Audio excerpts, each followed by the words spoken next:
Hello there, everybody. This is Dr. Matt Joosse at Joosse Family Orthodontics in Williamsburg, Virginia. I wanted to show off this case here because it's one of my favorite phase one or early treatment cases of all time. I'm so proud of this girl and the changes that she achieved. And it's such an important fix as well. So let me show you a little bit about what was going on. So first of all, we met Cora a few years ago, and there was a referral made to our office because she has an anterior open bite. In other words, her front teeth don't touch. She had an anterior open bite because she had a habit of putting her finger in her mouth, so a thumb sucking habit. So initially, we talked to Cora about thumb sucking and about how it was affecting her teeth.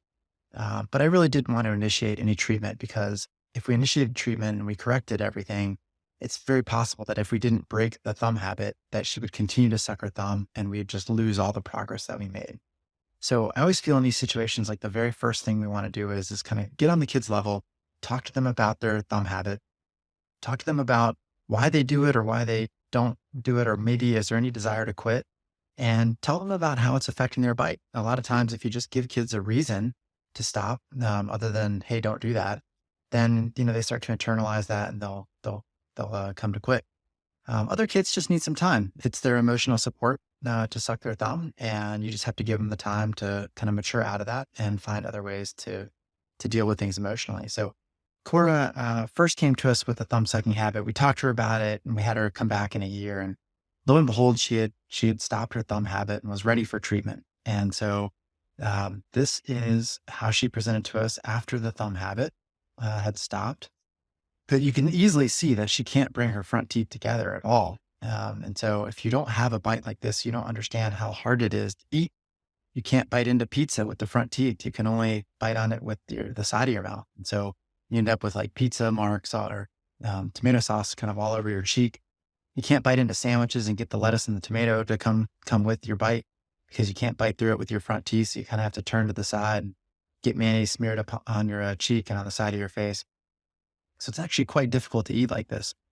And the other reason why it's important to stop an anterior open bite like this is because once the anterior open bite is established, the tongue finds space and the tongue has to fill this space. So when Cora had her bite like this, she had to put her tongue forward and fill that space to be able to swallow.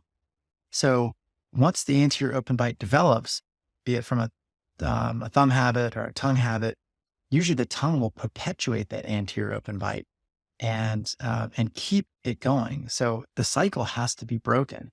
And what I always tell people is we need to close the door on this. We need to bring the upper front teeth down and bring the lower front teeth up, close the door so that the tongue cannot occupy the space. And we have to eliminate the habit. So as I mentioned to you earlier, Cora had already eliminated her habit, which is amazing. Now I had to do my part orthodontically and close this door down so that the tongue can't reside in that space. So I'm only showing you this x-ray because it demonstrates what I used. I don't have a picture of the braces on her teeth.